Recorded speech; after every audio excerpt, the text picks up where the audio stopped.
Greetings, traveler in Paimon. I heard there would be guides for the Iridori Festival, but I didn't expect it would be you two. We didn't expect to see you either! Returning as a guest for the Iridori Festival, no doubt. I was a little surprised myself when I received the invitation. But after wandering the outside world for so long, it's good to have an opportunity to return to my homeland and pay respects to my old friends. Kazuha, when we saw you in the distance just now, you seemed to be looking for something. What happened? Ah, yes.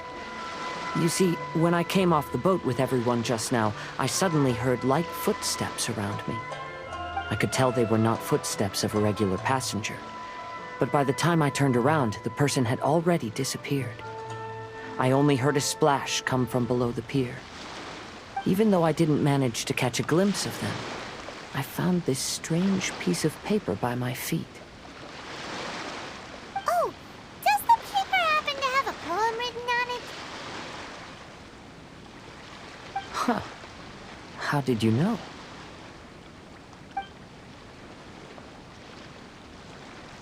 Fascinating. It's almost hard to believe such things could happen. Sure, here it is. Please, have a look. Last time, Aoi no Okina's poem ended with a reference to Akihito. And sure enough, this is a story about him. The story this time basically says that Akihito got his name from his love of red seals. However, the Shogun discovered that he had committed plagiarism, and he was soon exiled. Well, if Paimon were to rate today's story, it sounds pretty unfortunate. I don't think there's anything particularly wrong with this story. I too was once wanted as a criminal by the Shogunate, so I'm not all that different from Akihito mentioned in this story. But according to the story, Akihito was exiled by the Shogun because of his wrongdoings. You did nothing wrong, Kazuha. Huh? Traveler, what are you thinking about? Ah, by the way, you mentioned that your friend has been struggling because he's unable to sign his name quickly, right? In Liyue and Inazuma, there is a saying, that which has been stamped has also been signed. Perhaps using a seal could be a feasible solution. While sailing at sea, I sometimes carve things to pass the time. If you wish to create a stamp for his seal, I might be able to help. Wow, that's an idea! Quick, let's go tell Albedo!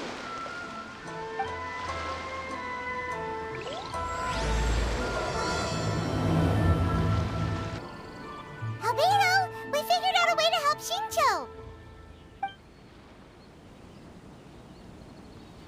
Interesting. A story of the 5 Kasen appears again, and with a timely solution. A stamped seal, huh? Let me think. Indeed, it is an efficient solution. If we use a stamp, then Xingqiu won't have to struggle with his handwriting anymore. However, since Xingqiu's signature has been previously revealed to the readers, it would seem insincere if he only used the stamped seal for his new books. But I have another idea. Using a seal is a part of it, of course. Let's go to Ouya restaurant now to discuss my idea with everyone. Yes, that's it, Genyu. Your writing has greatly improved today, which means yesterday's intensive training was effective. My apologies, but I simply can't do it anymore. My hands are so sore that I can't even move them anymore. I should have known better than to read novels during calligraphy class. You just had a 10-minute break. Come on, you can do this. When it comes to pushing a deadline, there's no one more brutal than Mr. Hirayama. No wonder Lady Yai would always send the editorial director to handle troublesome authors. Whoa, this is getting scary. It hasn't even been that long and Shincho's already zombified. Mr. Hirayama, we found a solution that might just solve our dilemma. In both Liyue and Inazuma, seals are widely used as the equivalents of a signature. If we use a stamp to leave the author's seal on the books, Then we could make the signature process a lot easier. Of course, a seal on its own is not enough. So, I propose that each signature consists of 2 parts. First, we'll use a personalized seal. We can simply carve one using Chenyu's signature as the design. In addition, I'll also design a simple but elegant pattern that's easy for Chenyu to write. That way, he will only need to draw a simple pattern on each book. Let me think. All right, I think that would work. Not only does it still involve the author's own handwriting, but the result should be very beautiful as well. So, what you mean to say is, I've been saved from this predicament? Mr. Hirayama, it suddenly occurred to me that the reason we gave up on live book signings previously was because it would take too long for the author to sign each book. But if we adopted Calx's proposed method, we might have enough time to do signatures at the live event. And if all the authors signed their books in the same fashion, then Genyu's signature wouldn't look out of place. If you think it's feasible, I would certainly be happy to design signatures for the other authors as well. Yes, and you may leave carving the stamps to me. In that case, I shall contact the other 2 authors participating in the new release event. It is a great honor to use a signature designed by Calx. My pen name is quite complicated and isn't suitable for signing events. However, if we implement this new format, then it'll be a dream come true for me as well. Great! Looks like everyone's on board with the idea. I'm sorry to have kept you busy for so long, Genyu. Please, take the next few days to have a good rest. We'll handle everything from here. The books that Genyu already signed can be used as special prizes in future events held by the Publishing House. We did it! The event is saved! Thanks to everyone's efforts, Onodera and I are finally free of that mess. That's right! You're finally free, Xingqiu! Maybe you should step outside for some fresh air. We still have some time to burn. Where should we go next?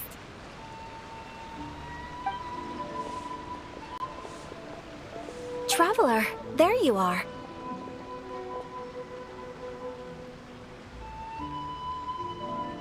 Oh, it's Ayaka!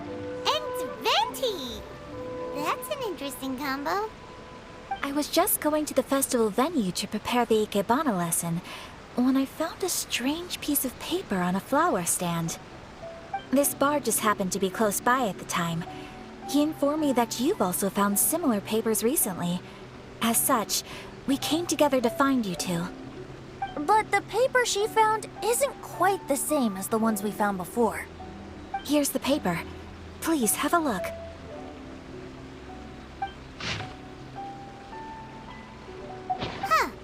All the poems we found before were roughly the same length, but this one is only 2 lines. And even though there are only 2 short sentences, neither of them are next to the title or centered on the page. The position of the writing seems to indicate that there is other content written on this paper besides these 2 lines. If we take the poem literally, it reads, "Dip this paper in water and see the truth naturally appear." Speaking of which, I have an ancient text at home, specializing in ancient and exotic stories. It mentions a special ink that will show itself when wet and disappear when it's dry. So, shall we give it a whirl? It just so happens that there's a pond nearby.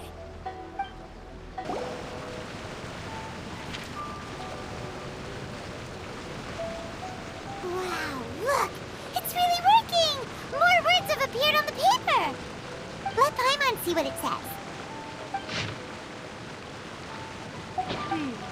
The story says that after Sumizomi got the collection of poems from Akihito and put them into a stream of water, the plagiarized words in the poem became blurry.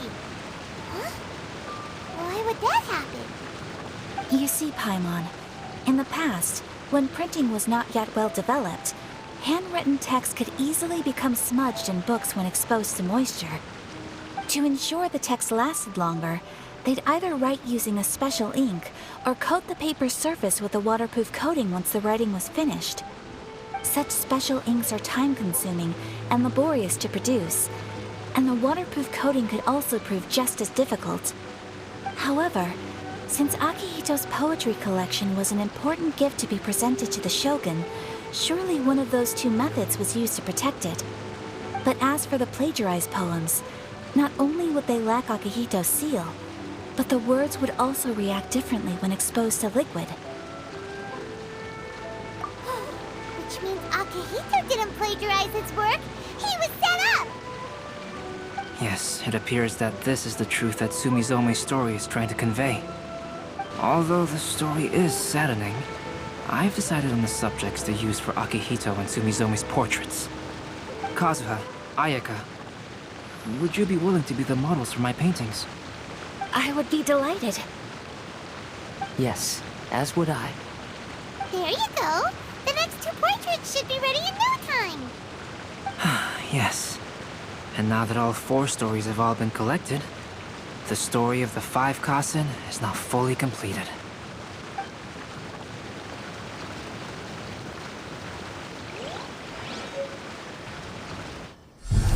Long ago, Inazuma had 5 legendary poets.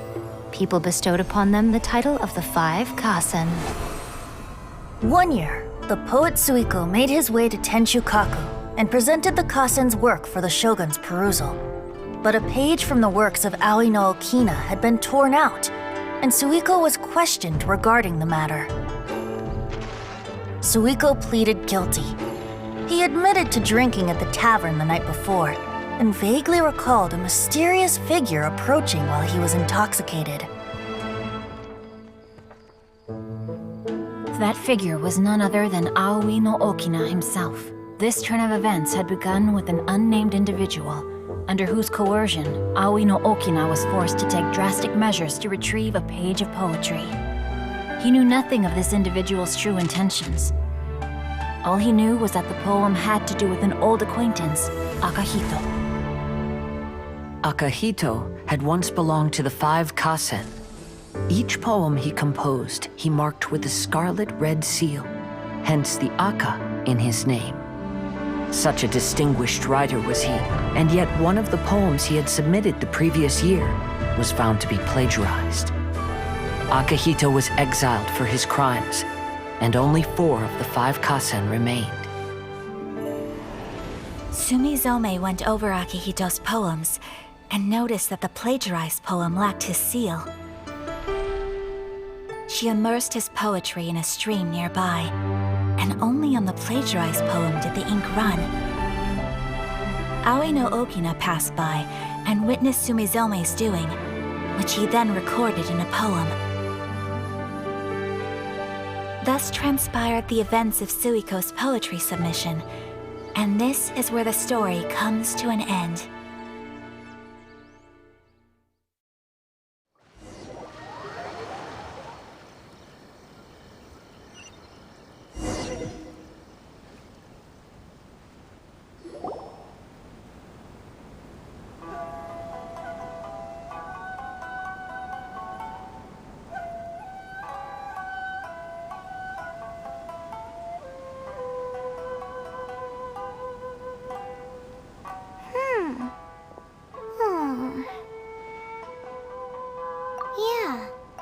Since we completed the story of the 5 Kasen, there's still one thing Paimon hasn't been able to figure out.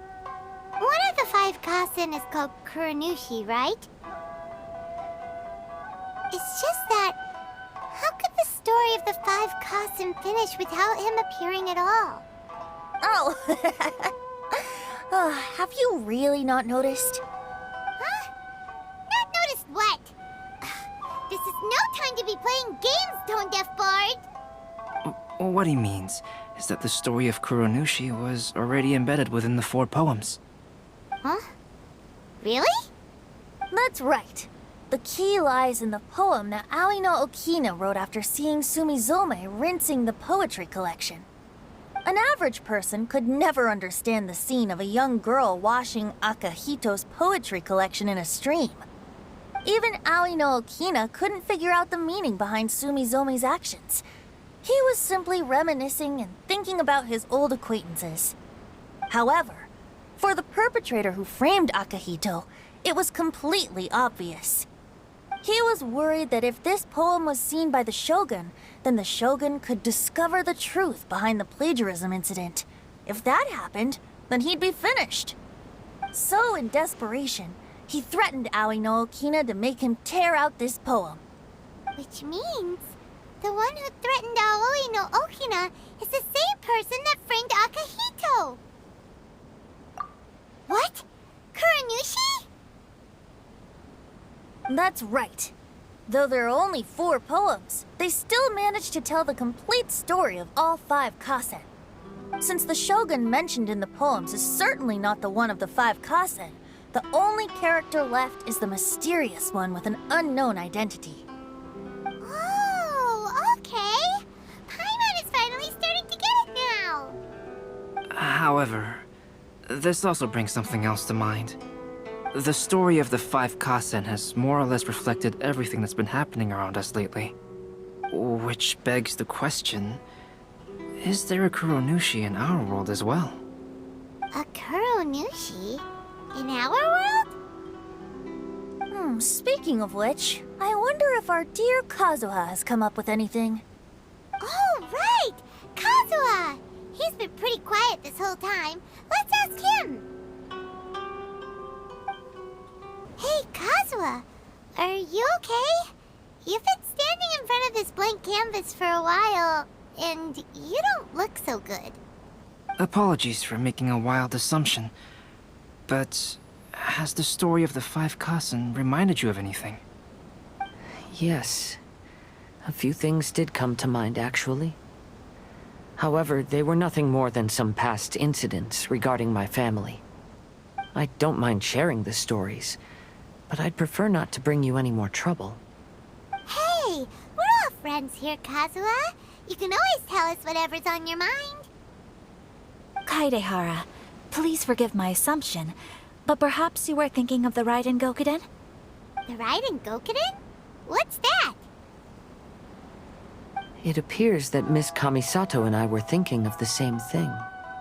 But it also has much to do with the Yashiro Commission. It would be improper to speak of it here without the consent of Miss Kamisato. It's fine. Those of us here are all trustworthy, so there isn't any harm in it. However, this matter is somewhat complicated and may be difficult to explain. Let me start with the Raiden Gokuden. As you all know, the Yashiro Commission's primary purpose is managing ceremonial and cultural affairs, and Inazuma's art of forging swords is a very important part of our culture. The Raiden Gokuden were once the top 5 schools of the forging art in Inazuma. Although these families were swordsmiths by craft, they also held many important positions in the Yashiro Commission.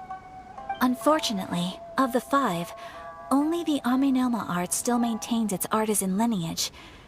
The descendants of the Ishin art are also still alive, but the craft has been lost to time. The descendants of the Ishin art are none other than the Kaidehara family. Whoa! We knew Kazuha came from a noble family, but we had no idea about his connection to the Yashiro Commission and sword making. Yes, but that's all part of the past now. The Ishin art was lost with my great-grandfather's generation. My grandfather was dissatisfied with my great-grandfather's lack of effort. When he was young, my grandfather traveled all over Tevat to find a way to revive the family business. But it was to no avail. And in my generation, our last remaining family property was lost as well. I heard my elder brother mention that the decline of the Raiden Gokuden happened very rapidly. In the span of a few decades, 3 of the families suffered various misfortunes and disappeared completely. Later, there was speculation that all of these misfortunes stemmed from some background machinations, meaning that someone wanted to wipe out the Raiden Gokuden. However, since not every family of the Raiden Gokuden came to ruin, such explanations were treated as nothing more than a conspiracy theory. Indeed. I've also believed such ideas were just theories and rumors. However, I know that a major incident happened to my great-grandfather when he was young. Not only did it affect the Kaedehara clan, but it nearly jeopardized the Kamisato clan's position in the Yashiro Commission as well. After reading the story of the 5 Kasen, I can't help but feel like it's pointing me toward the truth behind that incident. What exactly happened to your great-grandfather, Kazuha? I still can't say. I need to speak with someone to verify the details. Let's meet here again at noon tomorrow. I will tell you everything I know then.